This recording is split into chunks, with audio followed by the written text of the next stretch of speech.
Radhe Radhe everyone. आज की video में हम जानेंगे कि कार्तिक स्नान का उद्यापन कैसे किया जाता है और ये उद्यापन हमें कब करना है। तो देखिए, जब भी हम कोई व्रत या कोई स्नान का संकल्प लेते हैं तो उद्यापन करने के बाद ही हमारा संकल्प पूर्ण होता है। हमें उद्यापन जरूर करना होता है। अगर आपने पूरे कार्तिक के महीने कार्तिक स्नान किया है तो आप उद्यापन जरूर कीजिएगा ताकि आपको कार्तिक स्नान का पूर्ण फल प्राप्त हो सके। तो उद्यापन हमें कैसे करना है, क्या क्या सामान हमें चाहिए होगा, उसी पर आज का ये वीडियो है। तो देखिए, कार्तिक स्नान का उद्यापन कार्तिक पूर्णिमा के दिन किया जाता है। कार्तिक पूर्णिमा के दिन सुबह जब आप स्नान करेंगे, जब आप पूजन करेंगे तो सारा सामान आप साथ में ही रखेंगे और तभी हम उद्यापन कर देंगे।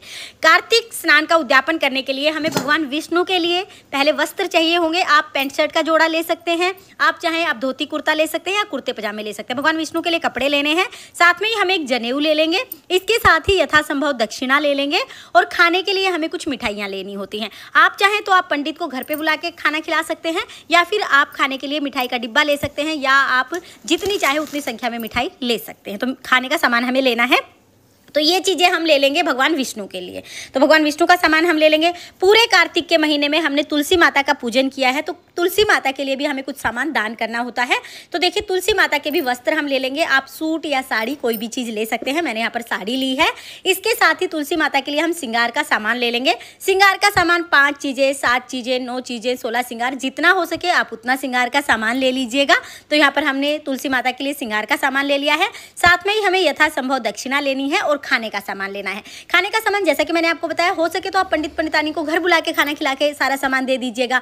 घर नहीं बुला सकते हैं तो फिर आप खाने का कुछ भी मीठा सामान, जो भी लड्डू है, बर्फी है या जो भी मिठाई है वो आप दे दीजिएगा। जितनी संख्या में आप देना चाहें उतना आप निकाल दीजिएगा। इतना सामान हमें जरूर लेना है। इसके साथ ही हमें एक लोटा जरूर लेना है। देखिए, कार्तिक स्नान हमने किया है और स्नान ना लोटे से या मग्गे वगैरह से हम करते हैं, तो एक लोटा हम जरूर दान करेंगे। अब खाली बर्तन दान नहीं करना है। इस बर्तन में हम कोई भी अनाज डाल देंगे। आप चाहें तो आप गेहूं, चावल, बाजरा, कोई भी अनाज इससे इसको भर के दे सकते हैं। आप चाहे तो मूंगफली से भी भर सकते हैं। मैंने यहाँ पर गेहूं से इस लोटे को भर दिया है। लोटे को भर के ही दान करना है। तो इस तरह से हमने लोटा ले लिया है। अगर आप मिठाई नहीं ले पा रहे हैं, मिठाई नहीं है, तो फिर मिठाई की जगह पर आप कोई फल भी ले सकते हैं। तो आप चाहें तो आप यहाँ पर मिठाई ले लीजिएगा या फिर मिठाई नहीं है तो फिर आप फल भी ले सकते हैं। खाने का कोई ना कोई सामान हमें जरूर लेना होता है। बिना तुलसी के भगवान विष्णु कोई भोग स्वीकार नहीं करते हैं। तो हम जो ये दान देंगे ना, इसमें एक एक तुलसी पत्र जरूर रख देंगे। आप तुलसी दल रख सकते हैं या तुलसी की माला भी दान कर सकते हैं। तो मैंने यहाँ पर तुलसी दल रख दिया है। ये सारा सामान हमें कार्तिक पूर्णिमा के दिन सुबह जब कार्तिक स्नान करके हम पूजा करेंगे, वहीं पर ये सारा सामान हम रख लेंगे।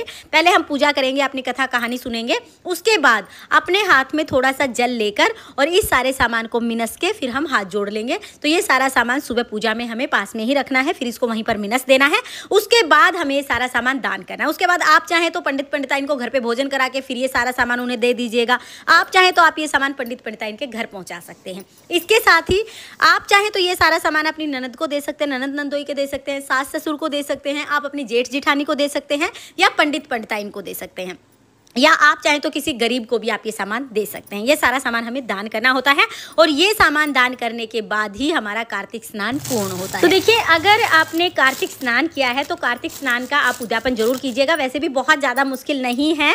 पूरे महीने हमने स्नान किया है तो इतना दान तो जरूर करना चाहिए। इसके अलावा आप दान को कितना भी बढ़ा सकते हैं। आप गर्म कपड़े ले सकते हैं, चप्पल जूते आप दान कर सकते हैं, आप चांदी का दान कर सकते हैं, सोने का दान कर सकते हैं। दान को आप कितना भी बढ़ा सकते हैं, लेकिन जो जरूरी चीज़ें हैं वो मैंने आज की वीडियो में दिखाई हैं। तो फ्रेंड्स, कार्तिक स्नान की उद्यापन की ये सरल पूजा विधि आपको कैसी लगी कमेंट करके जरूर बताना और चैनल को सब्सक्राइब करके जाना।